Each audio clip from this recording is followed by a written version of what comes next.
नमस्कार, मैं हूं नवजोत और आप देख रहे हैं IBN 7 और हमारी दिन भर की ये मुहिम है IBN 7 की दिन भर की मुहिम।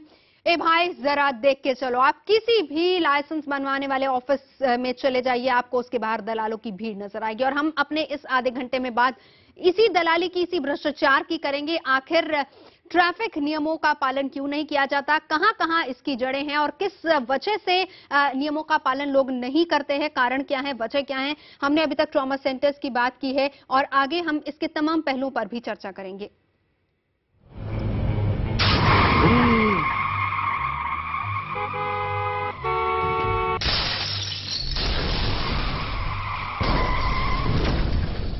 IBN नेटवर्क की सड़क सुरक्षा मुहिम।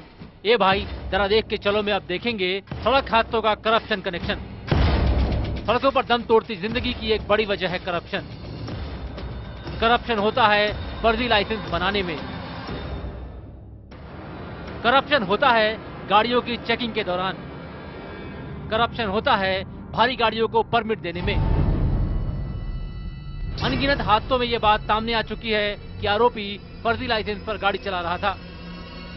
सड़कों पर अंधाधुंध चलने वाले ट्रकों और बड़ी गाड़ियों को चंद रुपए देकर इंसान को रौंदने की छूट मिल जाती है। ये करप्शन नहीं तो क्या है? अगर हमें अपने देश में सड़क हादसों पर लगाम लगानी है तो पहले खुद को सुधारना होगा, करप्शन को खत्म करना होगा। इस आधे घंटे बाद सड़कों पर कत्लेआम मचाते करप्शन की। तो हमारी ये साझा मुहिम जारी है IBN 7 की ये खास पेशकश, जिसमें हम आपको बता रहे हैं किस तरीके से जरा सी सावधानी अगर आप बरतें तो आप अपनी और अपनों की जान बचा सकते हैं। लेकिन ऐसा होता नहीं है, कई बार हम जल्दबाजी में होते हैं, कई बार ये होता है कि सही समय पर इलाज नहीं मिल पाता। और सबसे बड़ी वजह जिसका जिक्र हम अभी करने जा रहे हैं वो है फर्जी लाइसेंस का जाल, भ्रष्टाचार और किस तरीके से ड्राइवर सही तरीके से प्रशिक्षित नहीं हो पाते। इन सब का जिक्र हम करेंगे। फिलहाल दो खास मेहमान हमारे साथ इस वक्त स्टूडियो में मौजूद हैं। हम आपको बता दें कि इस वक्त हमारे साथ अमित हैं और साथ ही साथ हमारे साथ इस वक्त, माफ कीजिएगा, डॉक्टर अजय पवार इस वक्त हमारे साथ मौजूद है। बहुत स्वागत है। और अमित हमारे साथ है। दोनों से हम चर्चा तो करेंगे किस तरीके से भ्रष्टाचार भी यहाँ पर पनपा हुआ है। लेकिन पायल मेरी सहयोगी हमारे साथ जुड़ गई। पायल के पास हम पहले चलते हैं। पायल, हम आपसे जानना चाहेंगे, दिल्ली में आप मौजूद हैं, लेकिन बड़ा सवाल दिल्ली की है अगर हम खास तौर पर बात करें। बहुत बार देखा गया है RTO ऑफिस के बाहर किस तरीके से लंबी लाइनें दलालों की लगी होती हैं और यहाँ पर लोग तो सीधे तौर पर कहते हैं कि भाई हम 500 रुपया देंगे और लाइसेंस बनवा लेंगे। जी नवजोत, बिल्कुल आपने सही कहा कि दलालों की लाइन लगी होती है लाइसेंस जहां बनते हैं उसके बाद। लेकिन एक वजह यह भी है कि हर दिन 300 मौतें होती हैं सिर्फ और सिर्फ भारत में, और 3 मिनट में एक सड़क हादसा होता है। इस वक्त हम driving and training institute Maruti Suzuki में खड़े हैं। हमारे साथ महेश राजौरिया सर हैं, डायरेक्टर हैं यहाँ पे। वो सर, हमने देखा है कि फर्जी तरीके से लाइसेंस बनाए जाते हैं और कई जो ड्राइवर्स होते हैं जिनको ड्राइव करना नहीं आता, वो लोग ड्राइविंग टेस्ट भी नहीं देते, फिर भी उनके पास लाइसेंस होता है। तो कितनी बड़ी वजह आप इसको मानते हैं हादसों के लिए? हादसों के लिए जो सबसे बड़ी वजह है हम मानते हैं वो लोगों के पास सही प्रशिक्षण न होना। हमारे पास ड्राइविंग स्कूल्स हैं, मगर जो लोग हैं, नागरिक हैं, वो ज़्यादातर ये जो इनफॉर्मल वे में गाड़ी चलाना सीखते हैं, जिसमें स्टीयरिंग और गियर चेंज करना ही सीख पाते हैं। एक बहुत बड़ी वजह है कि जैसे हम सिंबल्स यहाँ पर देख रहे हैं, बहुत से जो ड्राइवर्स होते हैं उनको ये सिंबल्स नहीं मालूम होते। जो लोग बहुत सालों से गाड़ी भी चला रहे हैं उनको भी ये सिंबल्स, बहुत सारे सिंबल्स जो हैं वो मालूम नहीं होते। और कई बार ये वजह भी होती है कि सड़क हादसे इससे होते हैं। बिल्कुल सही। एक्चुअली ये जो सिंबल्स हैं ये बताते हैं कि सड़क पर जब आप जा रहे हैं तो आगे आपको किस तरह की सिचुएशन मिलने वाली है, सो दैट ड्राइवर जो है वो उसके लिए तैयार हो जाए और अपनी गाड़ी को उस हिसाब से कंट्रोल कर ले। अब ये जो नॉलेज है, ये नॉलेज ज्यादातर जो लर्नर ड्राइवर होते हैं उनको नहीं मिलती है। सर, आपको क्या, आप जो यहाँ पे ट्रेनिंग देते हैं, सिमुलेटर के जरिए ट्रेनिंग दी जाती है, तो आपको क्या लगता है कि सही प्रशिक्षण से ये जो हादसे हैं उनमें कमी ला सकते हैं? आपने ऐसा है, जो ड्राइविंग ट्रेनिंग है वो 3 कंपोनेंट से बनी होती है। पहली चीज होती है प्रैक्टिकल ट्रेनिंग, जो कि सड़क पे सीखी जाती है। दूसरी होती है कंट्रोल्ड एनवायरनमेंट में सिमुलेटर ट्रेनिंग, जो कि आदमी को बड़ी सेफ मेथड से ड्राइविंग ट्रेनिंग सीखने में मदद करती है। और तीसरी चीज होती है, जैसा आपने ट्रैफिक सिंबल्स के बारे में बताया, तो ट्रैफिक सिंबल्स हुए, लॉ हुआ, एक्सीडेंट की जो परिस्थितियां कैसे उत्पन्न होती है, किस तरह से ड्राइवर को रिएक्ट करना चाहिए। सीट बेल्ट के बारे में भी आप बोल रहे थे। हाँ, सीट बेल्ट के बारे में देखिए, जैसे मशीन जो हमें सिखाती है ड्राइविंग कैसे सीखी जाए, बट यहाँ पे बैठते वक्त मैंने सीट बेल्ट लगाई। नाउ एक्चुअल गाड़ी पे भी सब लोगों को सीट बेल्ट लगानी चाहिए, बिकॉज ये एक ऐसा सेफ्टी इक्विपमेंट है जो कि आपकी जान बचाने में मदद कर सकता है। हमारे यहाँ बहुत सारे लोग इसको एक तरह का बर्डन मानते हैं, बट ये बर्डन न होके एक सेफ्टी टूल है जो हर एक गाड़ी में प्रोवाइड किया जाता है। पीछे की सीट पे भी जो बेल्ट है लगाना। इसके जरिए समझाना चाहेंगे कि किस तरीके से आप ट्रेनिंग देते हैं और कितना जरूरी है सही प्रशिक्षण की। देखिए, जो हमारे यहाँ सड़क हादसे होते हैं उसमें सबसे जो इम्पोर्टेंट एस्पेक्ट होता है वो होता है प्रशिक्षण। लोगों के पास प्रशिक्षण नहीं होता है, बट हमने मारुति सुजुकी में इस तरह का करिकुलम तैयार किया है जो हमारे 300 से ज़्यादा ड्राइविंग स्कूल में एस्टैब्लिश्ड है। प्रैक्टिकल ट्रेनिंग के साथ साथ हम एक ऐसी मशीन के को यूज़ करके लोगों को ये सिखाते हैं कि सड़क पे किस तरह की सिचुएशंस उनको मिल सकती है, सो दैट वो मेंटली उसके लिए तैयार रहें। और उसके साथ साथ एक्चुअल गाड़ी पे बैठ के जो आदमी सीखता है गाड़ी चलाना, वो दूसरों के लिए और खुद के लिए, दोनों के लिए खतरा होता है। सिमुलेटर पे जब गाड़ी सीखा जाती है तो ऐसे खतरे की बिल्कुल संभावना नहीं होती है। सर, आपको लगता है कि लोग संजीदा कम हैं ट्रैफिक नियमों को लेकर, और लाइसेंस बनवाने के खासतौर पर धांधली होती है, उसमें करप्शन देखा जाता है? देखिए, ये सब चीज़ें तो होती ही हैं, बट जो हमें एज ए सिटीज़न ये करना चाहिए, सब सिटीजन्स की ये ड्यूटी होनी चाहिए कि किसी भी मशीन को काम में लेने से पहले उसको चलाने का प्रॉपर तरीका सीखा जाए। सरकार के द्वारा स्थापित बहुत सारे ड्राइविंग स्कूल्स हैं, वहाँ पे प्रशिक्षण लिया जाए और सही तरीके से गाड़ी चलाना सीखा जाए, अपनी नॉलेज बढ़ाई जाए ट्रैफिक नियमों के बारे में, जो सड़क पे जो दुर्घटनाएं होती हैं वो किन वजहों से होती है उसके बारे में, सो दैट वो खुद भी सेफ रहें और जो सड़क पे दूसरे जो चलने वाले पेडेस्ट्रियन या साइकिल या रिक्शा वाले, उनकी भी सेफ्टी हो। सर, जब भी कोई ड्राइवर कार में बैठता है, सबसे पहले उसको क्या करना चाहिए? आप पूरी एक डेमो करके दिखाइए इस पर। देखिए, जैसे ही आदमी गाड़ी चलाने के लिए गाड़ी के अंदर घुसता है, बैठता है, तो सबसे पहला काम होता है सीट बेल्ट लगाना। और गाड़ी को स्टार्ट करने से पहले वो देखे कि उसके साथ में जो भी पैसेंजर हैं, चाहे वो आगे हैं या पीछे हैं, वो भी बैठ चुके हैं, दरवाजे उन्होंने बंद कर लिए हैं और सीट बेल्ट लगा लिए। सब सीट बेल्ट लगा लें, उसके बाद ही वो गाड़ी को स्टार्ट करे और चलना चालू करे। अगर कोई सीट बेल्ट नहीं लगाता है तो ड्राइवर को मना कर देना चाहिए कि मैं गाड़ी नहीं चला सकता। तो जैसे ही आप इसको ऑन करेंगे तो एक जैसे गाड़ी होती है उस तरह से ये स्टार्ट होता है और उसके बाद इसमें अलग अलग तरह की सिचुएशंस आती है। इस मशीन में हम ऐसी सिचुएशंस क्रिएट करते हैं, जैसे बारिश हो रही है ना, बारिश में ये बारिश होते वक्त क्या क्या परेशानियां वो पैदा होती हैं वो उस आदमी को पता होना चाहिए। तो ये मशीन उसको कोशिश करती है बताने की कि किस तरह से ऐसी सिचुएशंस में। सर, ये जो पीछे वाली सीटें बैठते हैं, क्या उनको भी ये सीट बेल्ट लगाना चाहिए? जी बिल्कुल, पीछे वाली सीट पे भी सीट बेल्ट लगाना चाहिए, बिकॉज जैसा अभी एक हादसा हुआ है उसमें जो एक्सीडेंट हुआ है वो दूसरी गाड़ी ने पीछे की तरफ ही टक्कर मारी थी। तो पीछे बैठने वाले जो भी पैसेंजर हैं उनको भी सीट बेल्ट लगाना चाहिए, जिससे कि वो उस तरह से सेफ है। अब ये देखिए, जैसे बारिश का मौसम है और ये So let's go to the petrol pump first to fill some fuel. ना ये चल पड़ा है और मैंने गियर लगाया है और ये जैसे मूव हो रहा है।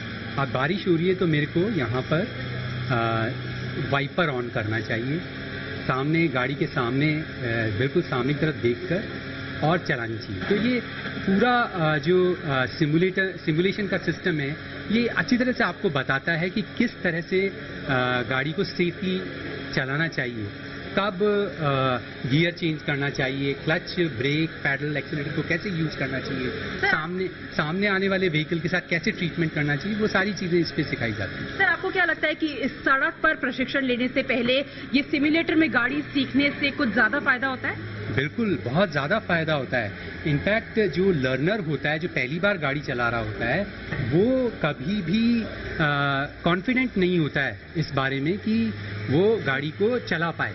तो क्या होता है कि वो खुद के लिए भी खतरा होता है और जी बिल्कुल, दूसरों के लिए भी खतरा होता है। तो जैसा आपने देखा कि डायरेक्टर साहब भी कह रहे थे कि संजीदा होने की जरूरत है ट्रैफिक नियमों को लेकर, और साथ में जरूरत है कि जब आप लाइसेंस लेने जाए तो आप खुद भी वहां पर जाए और अपने नाम से ही लाइसेंस ले और खुद वहां जाके ड्राइविंग टेस्ट दे, क्योंकि आप अगर खुद टेस्ट नहीं दे रहे तो आप भी एक पोटेंशियल थ्रेट हैं सड़क पर हादसे के लिए। नवजोत? बिल्कुल, बहुत शुक्रिया पायल, लेकिन होता है ऐसा नहीं है। लाइसेंस ऐसे ही मिल जाते हैं, पैसे दीजिए और लाइसेंस आराम से ले लीजिए। और ड्राइविंग टेस्ट की, जिसका बहुत अच्छे तरीके से आपने यहाँ पर एक्सप्लेन किया किस तरीके से ये ड्राइविंग टेस्ट देना जरूरी है, क्योंकि ये हमारे लिए ही फायदेमंद है और हमें बहुत कुछ सीखने को मिलता है। लेकिन इस तरह के टेस्ट मुझे लगता नहीं है कि लोग यहाँ पर देते हैं। इस वक्त हमारे साथ पूर्व IPS ऑफिसर और सोशल एक्टिविस्ट किरण बेदी भी जुड़ गई। किरण जी, बहुत बहुत स्वागत है। और सबसे पहले मैं आपका धन्यवाद करना चाहूंगी क्योंकि आप IBN 7 की इतनी बड़ी मुहिम में जुड़ रही है, जो कि पूरे देश में हमने चलाई है और दिन भर ये मुहिम चलती रहेगी। बहुत बहुत स्वागत है किरण जी आपका। धन्यवाद जी। किरण जी, मेरा पहला सवाल, हालांकि अगर हम ट्रैफिक नियमों की बात करें, डिसिप्लिन के लिए तो आप बहुत जानी जाती हैं और यकीनन ना आपके मुकाबले शायद कोई भी नहीं है जिस तरीके से अगर हम डिसिप्लिन की बात करें, खास तौर पर ट्रैफिक नियमों की बात करें। यहाँ पर सवाल बड़ा ये है कि भ्रष्टाचार क्योंकि बहुत ज्यादा है, फर्जी लाइसेंस बहुत ज्यादा है, ड्राइवर्स को ट्रेनिंग ठीक से नहीं दी जाती, लोगों को सड़क के बारे में, सड़क सुरक्षा के बारे में नॉलेज ही नहीं है और यही वजह है कि इतने सारे हादसे होते हैं। मुझे इधर आना बंद हो गया।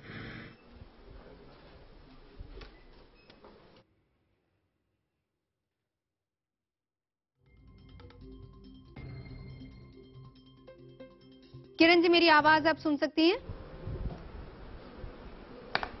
चलिए, किरण जी से लगता है संपर्क नहीं हो पा रहा, कोशिश हम करेंगे। आवाज ठीक से नहीं सुन पा रही, हम आपसे जानना चाहेंगे। अमित, मैं आपसे जानना चाहूंगी, बड़ा सवाल यही है कि भ्रष्टाचार, अब बहुत अच्छे तरीके से उन्होंने समझाया कि कैसे आप ट्रेनिंग ले सकते हो, उसके बाद जा सकते हैं, लेकिन ये ट्रेनिंग तो होती ही नहीं ना। पैसे दीजिए, लाइसेंस आपके घर आ जाता है, या फिर कोई भी दलाल जो होता है वो लाइसेंस पकड़ा देता है, जबकि कानून और नियम ये कहता है कि जब तक आप ट्रेनिंग नहीं लेंगे, जब तक आप टेस्ट नहीं देंगे, तब तक आपको लाइसेंस इश्यू नहीं होगा। देखिए, सच्चाई ये है कि आज की डेट में जो ड्राइवर्स हैं वो हर स्टेट का लाइसेंस लेके घूमते हैं।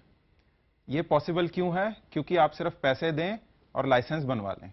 आपको सिर्फ फोटो देनी है, एक फॉर्म भरना है, कहीं मर्जी किसी मर्जी स्टेट का आपको लाइसेंस मिल जाता है, कोई ट्रेनिंग नहीं होती। क्योंकि हम लोग इसी फील्ड से जुड़े हुए हैं, हम लोग पिछले 3 साल से यही काम कर रहे हैं, ड्राइवर्स को सिखाते हैं, स्कूल्स में सिखाते हैं।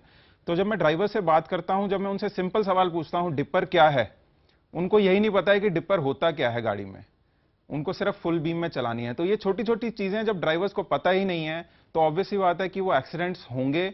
और इस चीज की ट्रेनिंग की कोशिश जो है वो हम जैसे छोटे छोटे जो ऑर्गेनाइजेशंस हैं वो ट्राई कर रहे हैं, but it has to be further enhanced. जी डॉक्टर साहब, मैं आपसे जानना चाहूंगी, ज्यादातर जो केसेस आपके पास आते हैं क्या वो रैश ड्राइविंग के होते हैं, और क्या कभी आपकी बातचीत होती है ड्राइवर से कि कारण और वजह क्या रहे? देखिए, ज्यादातर समय ड्राइवर कभी अपनी गलती नहीं बताएगा, हमेशा दूसरों की गलती बताएगा।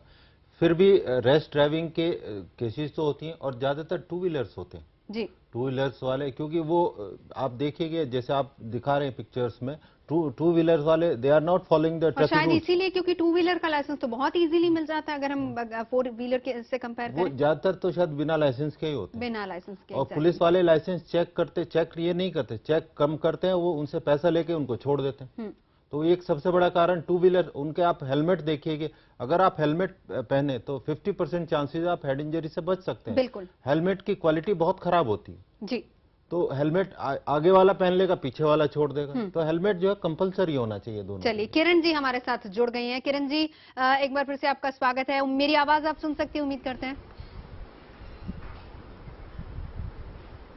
जी हाँ, मैं सुन रही हूँ। बिल्कुल किरण जी, शुरुआत हम यहीं से करेंगे कि कमियां बहुत सारी हैं सिस्टम में, जिसका जिक्र आप हमेशा से करते आए हैं। स्ट्रिक्ट नहीं है सिस्टम, अगर उसको स्ट्रिक्ट किया जाए, जिसमें फर्जी लाइसेंस, आराम से लाइसेंस अवेलेबल होते हैं। और डॉक्टर साहब यहाँ पर मेरे साथ स्टूडियो में जो कि ये बता रहे हैं कि टू व्हीलर्स वाले तो लाइसेंस कैरी ही नहीं करते। दूसरा, ये ड्राइवर्स को प्रशिक्षण ही नहीं होता, उनको पता ही नहीं कि कैसे ड्राइविंग करनी, बेसिक रूल से वो बिल्कुल बेखबर होते हैं, सड़क सुरक्षा के बारे में कुछ नहीं पता। और जो भ्रष्टाचार फैला हुआ है पूरे सिस्टम में, ये एक बड़ी वजह है कि इतने हादसे होते हैं।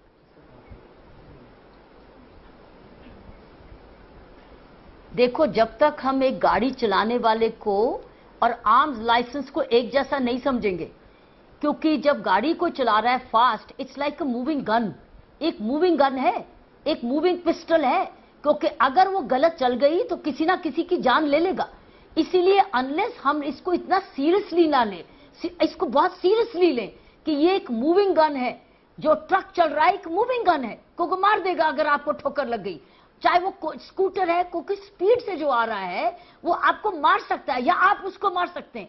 तो मैं समझती हूं इसको, इस लाइसेंस को हमको उस गंभीरता से लेना पड़ेगा जैसे हम अपने आर्म्स लाइसेंस को लेते हैं। उसके लिए जो भी हमको कलेक्टिव काम करना है, जो भी इसकी मैनेजमेंट करनी, जो भी इसकी ट्रेनिंग, जो भी इसकी लाइसेंसिंग, ये जो भी इसकी रखवाली हमको करनी है, हमको वो करनी पड़ेगी मिलके। मगर हम लोग बटे हुए हैं, हमारे डिपार्टमेंट सब बटे हुए हैं, लाइसेंस कोई दे रहा है और गाड़ी की इंस्पेक्शन कोई कर रहा है, ट्रेनिंग कोई दे रहा है। जब तक इसको हम लोग एक cohesive traffic road safety management में नहीं लाएंगे, हमारी ये मूविंग गन्स जो है हजारों लाखों लोगों को मारती जाएगी, जो हर साल हो रहा है। और लोग मरते जा रहे हैं, इससे हमारी इकोनॉमी को भी नुकसान, सबसे ज्यादा फैमिली को, क्योंकि एक अर्निंग मेंबर जाता है।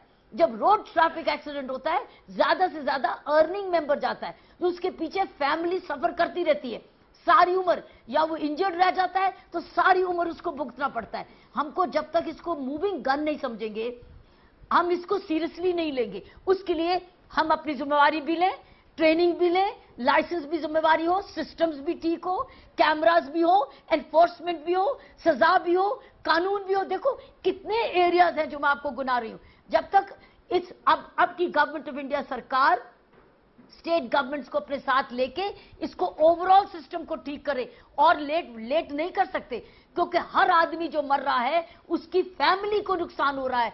देश को, वो कमाऊ आदमी जा रहा है, वो इंटेलिजेंट आदमी जा रहा है, पढ़ा लिखा जा रहा है, और देश की पूंजी जा रही है। इसलिए मैं ये कहूंगी सिर्फ सेफ्टी नहीं है, सेफ्टी विद इकोनॉमी है जो हमारे देश को। तो इसलिए कलेक्टिव, इस वक्त ट्रांसपोर्ट मिनिस्ट्री और खासकर मिस्टर गडकरी जो नए मंत्री आए हैं, उनको अब इसको जल्दी से जल्दी स्टेट्स को ऑनलाइन लेके एक कलेक्टिव कानून को भी करेक्ट करें और सिस्टम्स को इन प्लेस डालें। बिल्कुल, ट्रैफिक नियमों की अगर बात करें किरण जी, बहुत समय से ना तो नया कानून आया, वही पुराने ढर्रे पर हम चलते जा रहे हैं।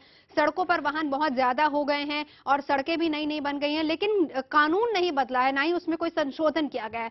कानून में किस तरह का बदलाव होना चाहिए?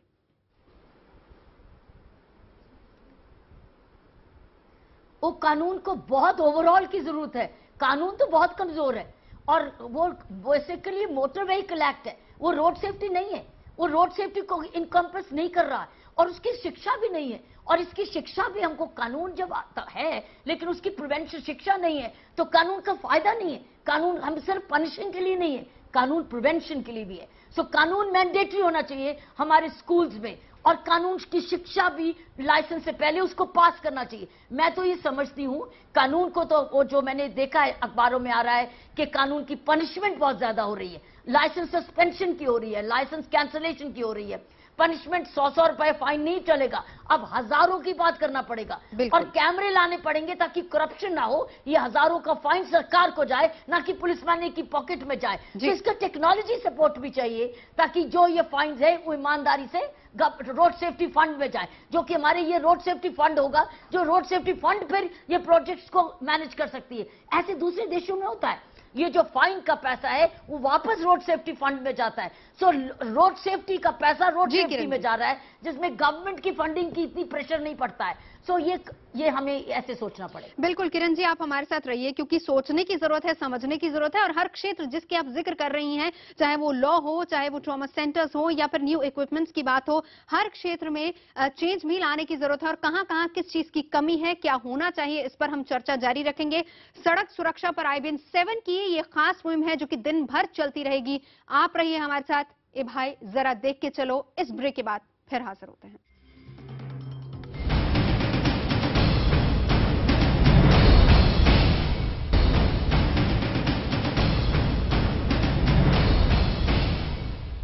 तो चलिए, हमारी ये खास मुहिम जारी, और किरण बेदी जी इस वक्त हमारे साथ जुड़ी हुई है। बहुत से पॉइंट्स किरण जी आपने गिनवाए, यकीनन ये बहुत जरूरी है।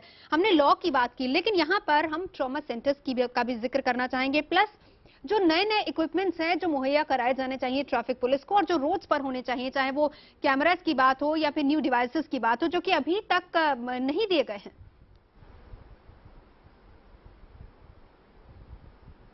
मेरी व्यू में आप पुलिस को मेडिकल मत बनाओ, क्योंकि वो कभी भी काबिल नहीं पूरे हो सकते और कहीं ना कहीं गलती हो सकती है। हम उनकी अर्जेंट से अर्जेंट रिमूवल की बात करें, क्योंकि ट्रैफिक पुलिस में बड़ी जल्दी बदलियां भी होती हैं। मेरा एक्सपीरियंस ये है। तो अगर आपने बेसिक या तो जो ट्रैफिक में आए पहले एक हफ्ता स्ट्रिक्ट ट्रॉमा ट्रेनिंग ले, बिना ट्रेनिंग के वो ट्रॉमा हैंडल नहीं करे, क्योंकि उठाने से आपकी वो जो कोई ना कोई वर्टिब्रे अगर थोड़ा सा हो गया तो आपको लेने के देने पड़ जाएंगे। तो मेरी व्यू ये है कि अगर ट्रॉमा आपने देना है तो कंपल्सरी इनबिल्ट फर्स्ट एड या ट्रॉमा ट्रेनिंग बहुत एसेंशियल है ट्रैफिक ड्यूटी से पहले। तो ये तो पुलिस कंट्रोल रूम वैन्स भी करती हैं जी। तो कहां से शुरू करेंगे, क्योंकि जो पहले पहुंचता है उसको इंजर्ड को रिमूव करना है, चाहे वो ट्रैफिक पुलिस है चाहे वो पुलिस कंट्रोल रूम वैन है। तो इसलिए एक तो इसको सोच समझ के करना है, रादर देन उसके बदले हमारी वो जो कैट है, जो ड्रिवन एम्बुलेंसेज हैं, अगर वो बेटर है, अगर कोई एम्बुलेंस इक्विप्ड है, नर्स होगी या डॉक्टर होगा, आई वुड प्रेफर कि आप मेडिकल के साथ ट्रैफिक एनफोर्समेंट रखो। मेडिकल के लिए आपको स्पेशलाइज्ड एम्बुलेंसेज ही रहनी चाहिए, क्योंकि मेडिकल मामला बड़ा कॉम्प्लिकेटेड है, इससे लाइफ एंड डेथ का सवाल उठ सकता है, रिमूवल में भी नेग्लिजेंस हो सकती है। तो मैं नहीं चाहूंगी कि अनट्रेन्ड या सेमी ट्रेन्ड या ill trained traffic enforcement medical angle से भी वो करने लग जाए, लेकिन अर्जेंट से अर्जेंट रिमूवल कर दे to the nearest hospital, the golden hour जिसको कहते हैं, ताकि मैं उसमें जान बच जाए। तो आई थिंक मुझे इस पर हम लोगों, मेरी व्यू ये है कि इस पर थोड़ा और सोचना चाहिए हमें। जी जी, चलिए, और सोचना चाहिए, और बहुत से ऐसे पहलू हैं जिनका जिक्र करना भी जरूरी है। सारे खास मेहमान हमारे साथ हैं, क्योंकि दिन भर हमारी ये मुहिम चले, और ये मुहिम है खास आपके लिए, सड़क सुरक्षा पर। यह है IBN 7 की खास मुहिम। एक ब्रेक के बाद हाजिर होते हैं।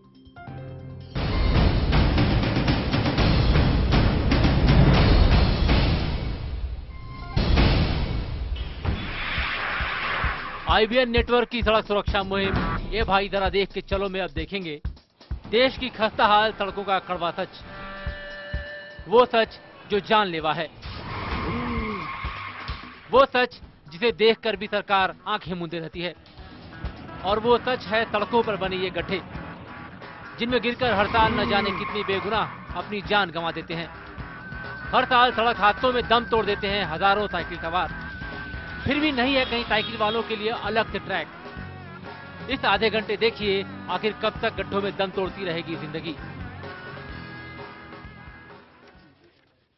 ए भाई जरा देख के चलो, हमारी ये खास मुहिम है, IBN 7 की खास मुहिम दिन भर जारी रहेगी।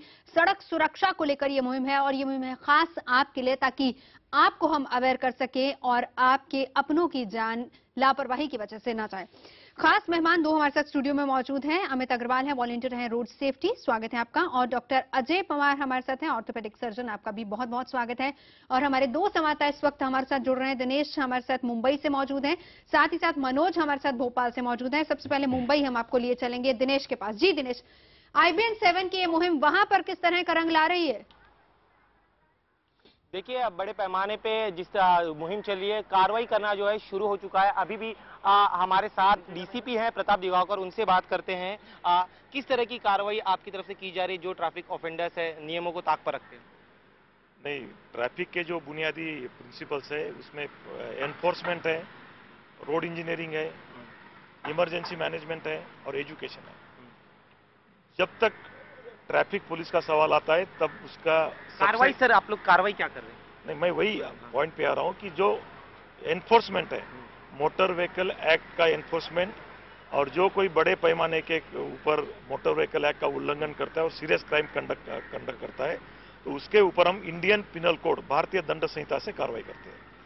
आज हम खास करके जो लोग लेन कटिंग करते हैं, सिग्नल जंपिंग करते हैं, विदाउट हेलमेट गाड़ी चलाते हैं, लोगों की दृष्टि से ये बहुत क्षुल्लक सी घटना है। किसी ने हेलमेट नहीं पहना, किसी ने सिग्नल को तोड़ दिया, किसी ने लेन को कट कर दिया, ये बहुत क्षुल्लक प्रकार का उल्लंघन समझा जाता है।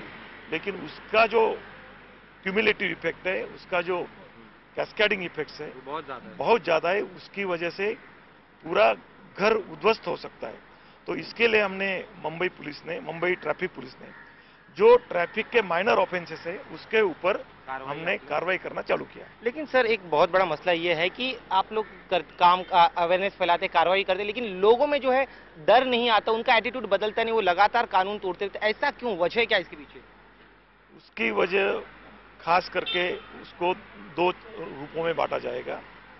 पहली जो बात है, मैंने बोला कि ये जो काफी क्षुल्लक उल्लंघन लगता है जब कोई आदमी सिग्नल जंप करता है, उसके लिए 100 रुपए का जुर्माना का तरतूद किया गया है। 100 की 1987 में मोटर व्हीकल एक्ट में 100 रुपए का उस जुर्माना का प्रावधान किया गया है। आज 1987 की तुलनात्मक दृष्टि से और चलनवाड़ की दृष्टि से उस समय का 100 रुपया आज के 10 रुपए के बराबर हो गया। लोगों को लगता है कि हम 10 रुपया दे देंगे, ये एक माइंडसेट बन गया। इसके लिए लोगों का जो माइंडसेट है वो हमको बदलना पड़ेगा। दूसरा जो माइंडसेट है, जब हमारा भारतवर्ष का कोई भी आदमी प्रदेश में चला जाता है, खास करके अमेरिका, जर्मन, इंग्लैंड, तो वहां 100% वो अपना मोटर व्हीकल एक्ट का पालन करता है। लेकिन वही आदमी हिंदुस्तान में, भारतवर्ष में, वो उल्लंघन 1 सेकंड में एयरपोर्ट के बाहर आने के बाद उल्लंघन करना चालू करता है। सर, मैं ये आपका मतलब यह है कि कानून में बदलाव होना चाहिए और जो पेनल्टी वो बढ़ना चाहिए, ये आप ये कहना चाहते हैं? जब एनफोर्समेंट हम करते हैं तो कानून का लोगों में डर होना चाहिए, डिटरेंस ऑफ लॉ। और उसके लिए महाराष्ट्र शासन ने एक प्रस्ताव भी भेजा था। महाराष्ट्र शासन एक पुरोगामी, प्रोग्रेसिव स्टेट करके कहला जाता है। हमने इसके लिए एक प्रस्ताव भेजा था कि महाराष्ट्र पुलिस ने जो प्रस्ताव भेजा है उसमें जो जुर्माने की रकम है वो बढ़ाने की बात की। तो ये थे डीसीपी प्रताप दिगावकर, जिनका साफ तौर पे कहना है कि कहीं ना कहीं कानून का डर लोगों में बैठना चाहिए, जो मौजूदा कानून उससे बदलाव होना चाहिए, और साथ ही में पेनल्टी है जो काफी 100 रुपए काफी कम होते, अगर वो बढ़ा दी जाए तो कहीं ना कहीं लोगों का जो एटीट्यूड है ट्रैफिक के नियमों को लेकर वो शायद बदल जाए। नवजोत, बिल्कुल बहुत जरूरी है यहाँ पर लोगों की सोच को भी बदलना, जिसका जिक्र हमने बहुत शुरुआत में किया था। मनोज हमारे साथ है। मनोज, मैं आपके पास आऊंगी, लेकिन फिलहाल हम सड़कों की हालत का जिक्र करते हैं। शहर तो बहुत ज्यादा चमक दमक वाले, लेकिन यहाँ की सड़कें कैसी हैं? चलिए चलते हैं मेरी सहयोगी हिमानी के पास और जानते हैं उन्हीं से। जी हिमानी। और अब आइए बात कर लेते हैं माया नगरी मुंबई की, कि वहां पर आखिर किस तरह की स्थिति है और जब इस तरह से जो हादसे पेश आते हैं उनके पीछे क्या वजह रहती है। ज्यादातर देखा गया है कि सड़क में गड्ढे इतने होते हैं कि आप भूल जाएंगे कि गड्ढे में सड़क है या फिर सड़क में गड्ढे। मुंबई में करीब 20,000 ऐसे गड्ढे हैं। सबसे ज्यादा गड्ढे जो हैं वो कुर्ला में है, करीब 508 ऐसे गड्ढे जो कि इन हादसों के पीछे की वजह बनते हैं। ग्रांट रोड की बात करें, तोड़देर की अगर बात करें तो यहां भी वही स्थिति है, 501 गड्ढे। अगर हम एक अंदाजा यहां पर लगाए, हाईकोर्ट ने पिछले साल हालांकि बीएमसी को फटकार लगाई थी, लेकिन उसके बाद भी लगता नहीं है कि इस फटकार का कोई असर वहां पर देखने को मिला है, क्योंकि हर आए दिन इस तरह के एक्सीडेंट की खबरें यहां से देखने सुनने को मिलती रहती है। 5 सालों में गड्ढे पर करीब 336 करोड़ रुपया खर्च हो चुका है, लेकिन आखिर कहां खर्च हुआ है ये देखने वाली बात होगी, क्योंकि स्थिति तो अब भी सड़कों की जस की तस है। तो मुंबई की सड़कों की हालत, वैसे ये हालत दिल्ली की सड़कों की भी है, और हम अगर कहें कि तमाम छोटे शहरों की सड़कें भी ऐसी हैं और वहां पर भी बड़ा कारण ही होता है। हम यहां पर एक और बात का जिक्र लगातार करते चलेंगे और डॉक्टर साहब हम आपसे इस बारे में राय भी लेंगे, लेकिन पहले मनोज के पास जाना होगा। जिक्र ये कि हम सिर्फ यहाँ मौतों का आंकड़ा देख रहे हैं, लेकिन घायल लोगों का आंकड़ा भी देखें जिसमें लोग अपने अंग गंवा देते हैं या फिर पैरालाइज हो जाते हैं, जिसमें शुरुआत में हमने आपको चंडीगढ़ के एक शख्स से भी मिलवाया था। फिलहाल मनोज के पास लिए चलते हैं, होशंगाबाद रोड पर मौजूद है और ये वो इलाका है मनोज जहां पर पिछले 6 महीने में 28 मौतें हुई हैं।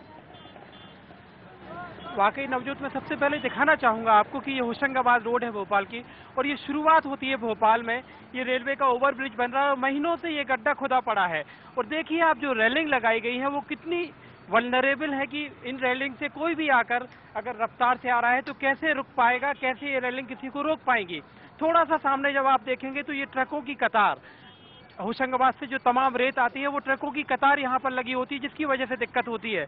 हमारे साथ प्रकाश है जिन्होंने अपने दोस्त गौतम को खोया था इसी रोड पर। क्या हुआ था? सर, हमारा दोस्त है गौतम, जो कि सुरंग पैलेस पड़ता मोड़ यहाँ पर। जो ट्रैफिक यहाँ समय से बहुत बेकार, कभी लाइट जलती है कभी नहीं जलती है। और तो वहाँ से वो मुड़ रहा था तो अचानक वहाँ से तेज एक कार आती है और कार उसको डिवाइड मतलब उसको पीछे से मारती है तो सीधे डिवाइडर में जाके टकरा जाता है और तो उसकी ऑन द स्पॉट वहाँ पर मौत हो जाती थी। यहाँ सर उसका खुल गया था। सबसे बड़ी बहुत दुखद मतलब जो ट्रैफिक है। अब्दुल जी, आपने इस रोड पर आप काफी जाते हो, आप रोड के अपने आप आपने एक अध्ययन किया है। क्या वजह है कि इस पूरी रोड पर आपको लगता है कि दुर्घटनाओं की वजह क्या है? 28 मौतें 6 महीने में। 6 महीने एक तो सबसे बड़ी समस्या ही आपके सामने ही दिख रही है। रेलवे ओवरब्रिज के लिए गड्ढा खोदा गया है और इसको फुटिंग बेस जो कंक्रीट हो गई है, डबल बार डाली गई है। इस पूरे काम में हार्डली अगर फुटिंग कास्टिंग से लेकर कॉलम तक 7 दिन लगेंगे। 1 वीक का काम है जो कि 7 महीने से ऐसे ही पड़ा हुआ है। इसमें जो संबंधित अधिकारी हैं उनकी उदासीनता का नमूना है ये। और आगे आप इससे बढ़ते हैं, बुधनी के पास जाते हैं, जैसे बुधनी का मैंने सर्वे किया है, रोड तो वहाँ बिल्कुल ख़त्म ही हो चुकी है। वो रोड पे बड़े बड़े गड्ढे हैं जहाँ मिट्टी पड़ी हुई है और बारिश आती है, पानी भर जाएगा, उसमें कीचड़ बनेगा, छोटी गाड़ी अपने आप ही फंस जाएंगी। मैं आपसे अब्दुल मजीद जी दोबारा आपके पास आऊँगा। ये मैं हमारे साथ एसपी भी भोपाल की जो ट्रैफिक पुलिस की एसपी हैं वो भी हमारे साथ आई हैं, उनसे भी हम ये सवाल पूछेंगे। आप बता रहे थे कि बुधनी से रोड पूरी खराब हो गई। जी, बहुत ज़्यादा खराब हो चुकी है और उसको भी अभी मेंटेनेंस के लिए किसी को कॉन्ट्रैक्ट दिया हुआ है, उसने भी उसका कोई मेंटेनेंस नहीं किया है, ना उस पर कंक्रीटिंग की गई है, ना सब बेस तैयार किया गया है।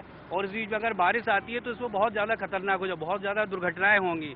ट्रैफिक जाम की स्थिति 5-5 घंटे ट्रैफिक जाम हो जाता है कि गाड़ी फंसने से। और इतना हैवी ट्रैफिक, सैंड वगैरह रेत वगैरह के भरी हुए ट्रक निकलते हैं जो ढके नहीं होते हैं, उसकी रेत उड़ के आती है और सामने वाले जो ड्राइवर्स होते हैं उसकी आंखों पे आती है, उस वजह से भी बहुत दुर्घटनाएं होती हैं। मैम, ये जो बात हो रही है, मैं ट्रैफिक पुलिस का आपका देख रहा हूँ कि लगातार आप एक मुहिम चला रही हैं, आप लोगों को अवेयर करने की, जागरूक करने की कोशिश कर रही हैं, लेकिन इन सब समस्याओं से कैसे निपटेंगे आप? कि अगर सड़क खराब है तो ट्रैफिक पुलिस सड़क तो नहीं बना सकती। ये गड्ढा अगर महीनों से खुदा पड़ा है तो ट्रैफिक पुलिस इस गड्ढे का कोई उपचार नहीं कर सकती क्या? आपका कहना सही है। जो ट्रैफिक मैनेजमेंट में एजुकेशन, इन्फोर्समेंट और इंजीनियरिंग तीनों भाग का इम्पोर्टेंट है। ये इंजीनियरिंग का एक पार्ट है जो हमारा ट्रैफिक पुलिस के अंदर नहीं रहता है, लेकिन हमारी तरफ से ये कोशिश करें जो संबंधित अधिकारी या जो विभाग को हम सूचित करेगा कि आपका जो भी कंस्ट्रक्शन वर्क चल रहा है इसको जल्दी से जल्दी कंप्लीट किया जाए ताकि पब्लिक को असुविधा हो और एक्सीडेंट वगैरह से बच सकते हैं। आपकी नज़र में अभी जो आप जागरूकता का जो अभियान चला रही हैं उसमें आपका जो फोकस क्या है कि इस चीज़ के लिए आप लोग हैं जो गाड़ी लेकर चलते हैं उनको जागरूक करना चाहते हैं? हमारा जो अभी पिछले 4-5 दिन से जो अभियान चल रहा है, हेलमेट के ऊपर में अभियान की है हमने। फोकस हेलमेट में किया है। बहुत जो एक्सीडेंट्स का आप डेटा देखोगे तो मैक्सिमम 2 व्हीलर्स का एक्सीडेंट होते हैं, बड़े वाहन भी होते हैं, 4 व्हीलर्स भी होते हैं, लेकिन मैक्सिमम जो कैजुअलिटी होते हैं या लाइफ थ्रेटनिंग जो फेटल एक्सीडेंट्स होते हैं मैक्सिमम मोटरसाइकिल्स वाला के होते हैं। और मोस्ट ऑफ द टाइम जो फेटल एक्सीडेंट होते हैं, डेथ हो जाते हैं तो बिना हेलमेट पहना पाया जाते हैं। तो उसको लेकर एक अवेयरनेस क्रिएट करने के हिसाब से हमारा जो इन्फोर्समेंट के साथ साथ एजुकेशन भी जोड़ने का प्रयास किया है। और हमारा ये पब्लिक से एक मैसेज है, कृपया हेलमेट पहने, आपका जान बचाए। लेकिन ये आप जैसे ये गड्ढा है तो अब जैसे आपकी नज़र में आया तो ये आप कहेंगी इस कंपनी से या रेलवे से कि इस गड्ढे को, ये तो फैटल है, अभी इसमें पानी भर जाएगा कुछ दिनों बाद और उसके बाद गाड़ियाँ आएंगी, बच्चे खेलते हैं, इन सब के लिए मतलब ट्रैफिक पुलिस क्या करेगी?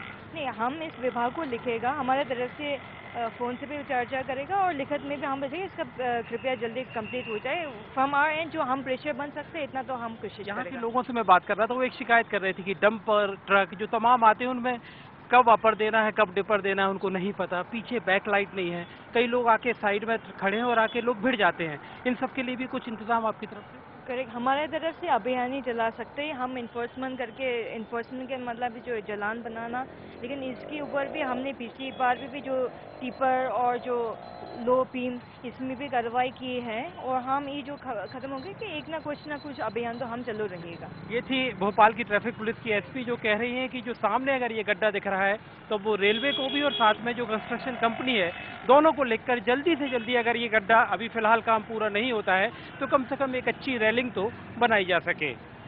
बिल्कुल, बहुत जरूरी है सड़कों को भी ठीक करना। मनोज, बहुत शुक्रिया आपका और दिनेश आपका भी बहुत शुक्रिया। दो खास मेहमान हमारे साथ स्टूडियो में हैं, डॉक्टर साहब हैं और साथ ही साथ अमित अग्रवाल भी हमारे साथ हैं। डॉक्टर साहब, ये नहीं भूलना चाहिए, हम एक्सीडेंट्स की तो बात करते हैं लेकिन गड्ढे जो सड़कों पर होते हैं उस वजह से टू व्हीलर्स के एक्सीडेंट की आपने ज्यादातर बात की, लेकिन सबसे ज्यादा गड्ढों की वजह से टू व्हीलर ही सबसे ज्यादा उन्हीं का एक्सीडेंट होता है और इसमें भी जो इंजरीज होती है वो बहुत सीवियर होती है। हाँ, ये टू व्हीलर्स में आप ये मान के चलिए कि हेड इंजरी अगर हेलमेट नहीं है अच्छी क्वालिटी का, हेड इंजरी सबसे ज़्यादा कॉमन होगी। और दूसरा उसके बाद जो मेजर बोन फ्रैक्चर्स हैं वो टू व्हीलर्स वालों को तो पक्का होंगे। और जो मेजर कॉज ऑफ डेथ है severe head injury, severe chest injury, abdominal injury और पेल्विक इंजरी। अगर इनमें से कोई इंजरी हो जाए तो पेशेंट को बचाना बहुत मुश्किल है, स्पेशली अगर दो ऑर्गन, मेजर ऑर्गन इंजरी में इन्वॉल्व हो जाए। बिल्कुल, और हमने देखा भी था, पिछले साल की ही बात है, दिल्ली में किस तरीके से सड़कों के गड्ढों की हम बात कर रहे थे, लेकिन उसमें किस तरीके से एक स्कूटर पर जा रही थी, एक बुजुर्ग महिला थी, उनके बेटे थे और वो गड्ढे में गिर गए थे और उन्हें काफी ज्यादा चोटें आई थी। आपसे मैं जानना चाहूंगी, ये एक बड़ा वजह है अमित, आप भी देखते हैं इस कारण भी हादसे ज्यादा होते हैं, ट्रैफिक स्लो हो जाता है, गाड़ियां आपस में टकराती हैं या फिर गड्ढे में ही कुछ ना कुछ गिर जाता है?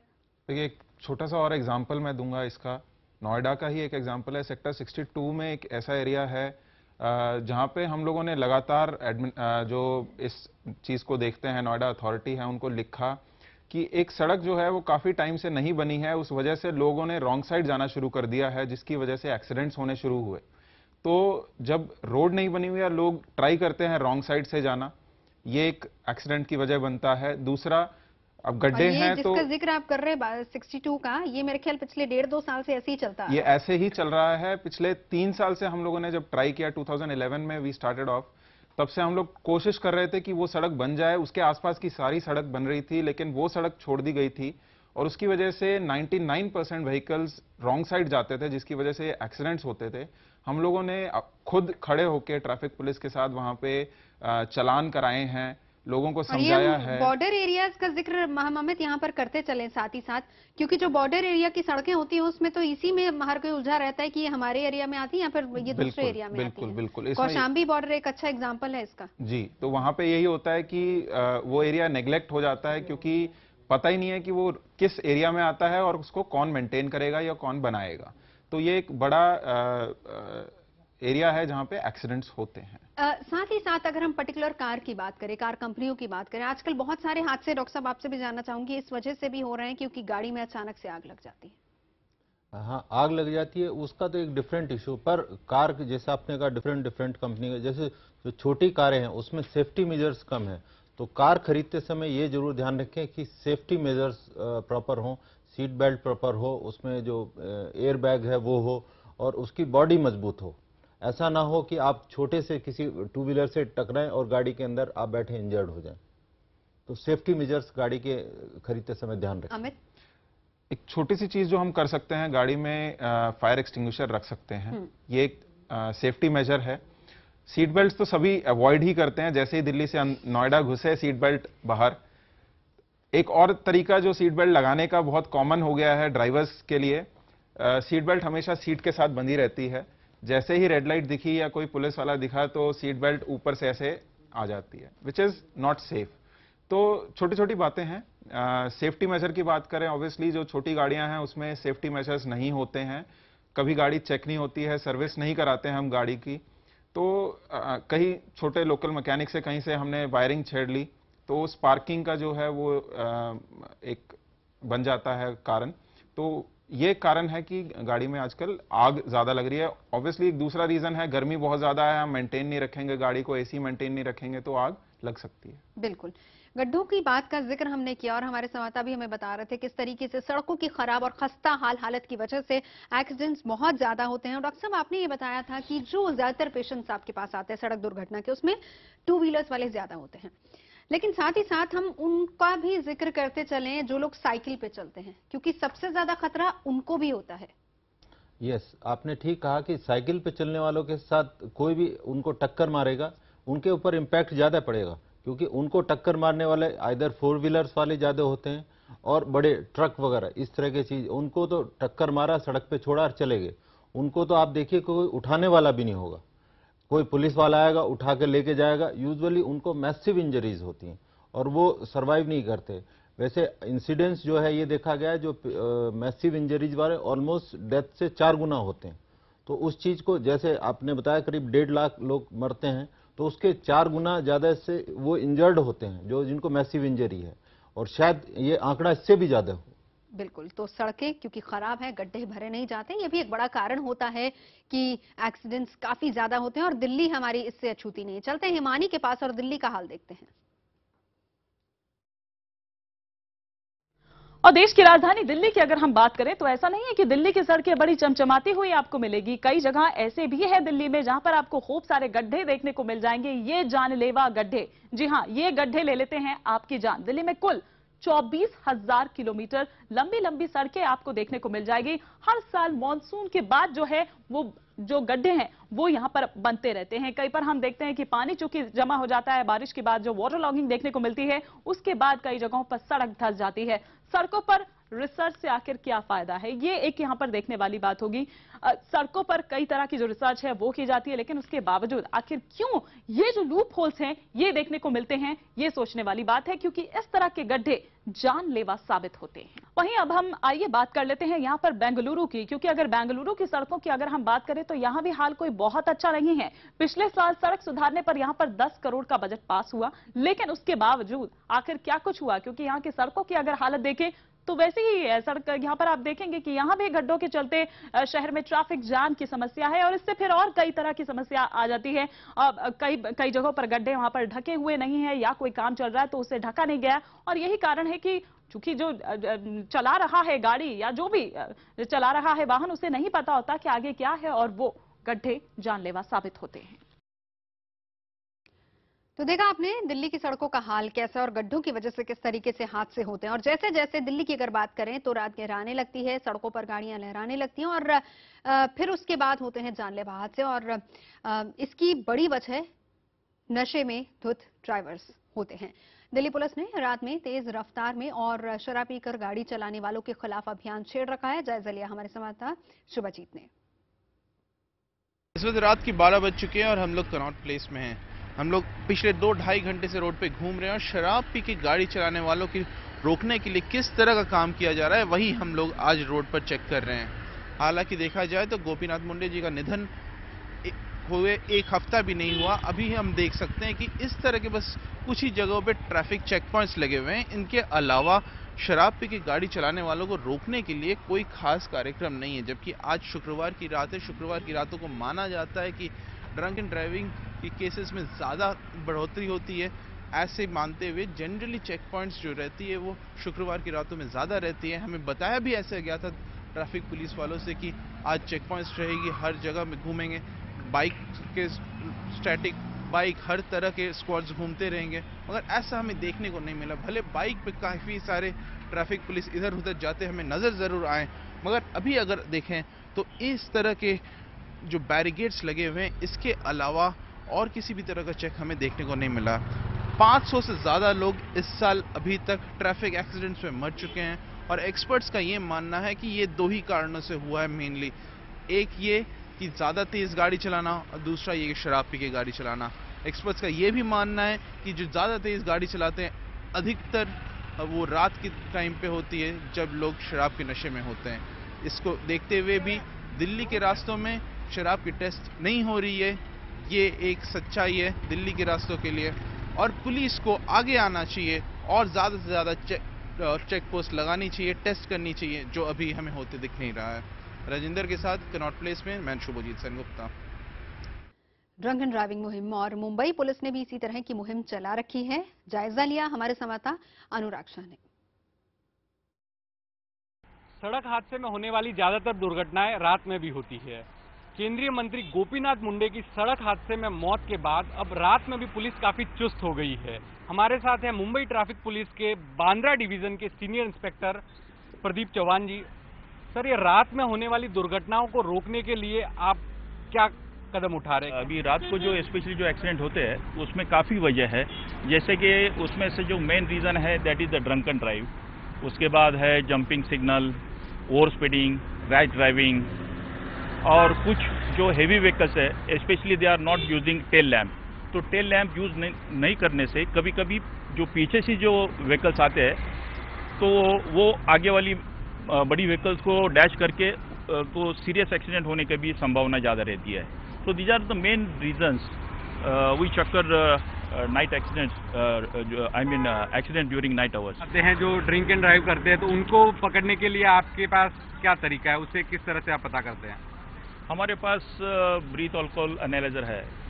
उसकी वजह with the help of that instrument which is government sanction, हम लोग हमको जिस लगता है कि जिस ड्राइवर ने अल्कोहल प्राशन किया है तो हम लोग उसका टेस्ट लेते हैं with the help of that instrument.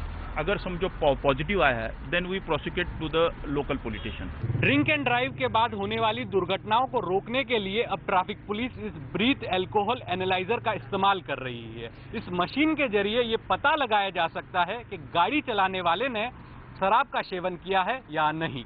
रात को होने वाली एक्सीडेंट को किस तरह से अवॉइड किया जा सकता है, क्या प्रिकॉशंस लेने चाहिए? सेफ ड्राइविंग और कुछ नहीं। जितना लिमिट हो, जितना दिया है उन्होंने गवर्नमेंट ने, उतने लिमिट में गाड़ी चलाओ, बेस्ट वही है। आप अपना ड्रिंक करके आप ज़्यादा स्पीड से ओवर लिमिट में चलाओगे तो एक्सीडेंट होने ही वाला है। इसलिए आप जो लिमिट दिया है उतने लिमिट में गाड़ी चलाइए। बेल्ट पहनो, आप पी के मत चलाओ, आप आपकी स्पीड मेंटेन रखो, ट्रैफिक रूल्स फॉलो करो। पुलिस वाले दिखे तो रोक देने का, भगाने का नहीं। आंखें जो है अपनी रास्ते पे रखने का, आसपास नहीं।